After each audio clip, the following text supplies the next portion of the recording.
13 bye 13.5 चौरस फुटाचं स्वच्छतागृह बांधायला चक्क 9,21,000 रुपये खर्च आलाय आणि इतका खर्च करूनही हे बांधकाम अत्यंत निकृष्ट दर्जाचं झालंय। हा प्रकार घडलाय पन्हाळा तालुक्यातील पैजारवाडी इथल्या प्राथमिक शाळेच्या शौचालयाच्या बाबतीत। या बांधकामाची, त्याच्या दर्जाची आणि दिलेल्या बिलाची चौकशी व्हावी अशी मागणी स्थानिक नागरिक करतायत।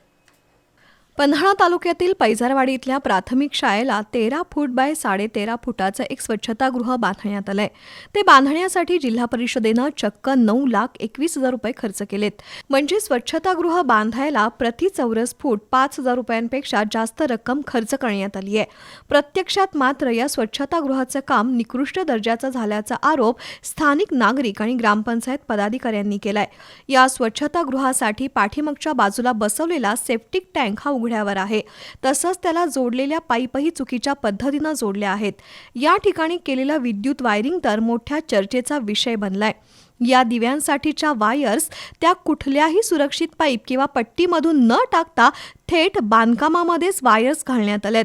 रेलिंगसाठी वापरलेल्या पाईप देखील कमी दर्जाच्या आहेत। अशा प्रकारे प्रति चौरस फूट 5,000 रुपयापेक्षा जास्त रक्कम खर्च करून देखील हे स्वच्छतागृह मात्र निकृष्ट दर्जाचं झाल्याचा आरोप सरपंच आणि काही ग्रामपंचायत सदस्य करत आहेत। आमच्या शाळेला 9,21,000चे शौचालयाचं काम मिळाले। तर शौचालयाचं काम तेवढं झालेलं नाही, तेवढ्या मानानं त्याची चौकशी व्हावी। आमच्या गावाला शाळेसाठी मोतारी शौचालयाचं काम 9,21,000चं मंजूर झालेलं आहे, पण त्या मानानं त्या दर्जाप्रमाणे इथं काम झालेलं नाही। त्याचप्रमाणे तुमचं पाईपलाईन जे वापरलेलं आहे किंवा लाईटचं फिटिंग जे आहे ते देखील बरोबर झालेलं नाही। आज ताब्यात घेण्यापूर्वीच प्लॅस्टर केलेल्याला देखील क्रॅक दिसतात।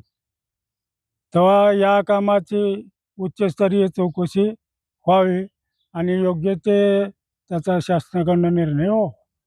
महत्त्वाची बाब म्हणजे या बांधकामासाठी मुख्याध्यापकांच्या दाखल्याशिवाय कामाचं बिल दिलं जाणार नाही असा स्पष्ट उल्लेख असताना याबाबतची कोणतीच माहिती शाळेच्या मुख्याध्यापकांना नाही, तर या कामाचं सर्व बिल कंत्राटदाराला दिल्याचं गावकऱ्यांचं म्हणणं आहे। त्यामुळे या कामाची सखोल चौकशी करण्याची मागणी होत आहे।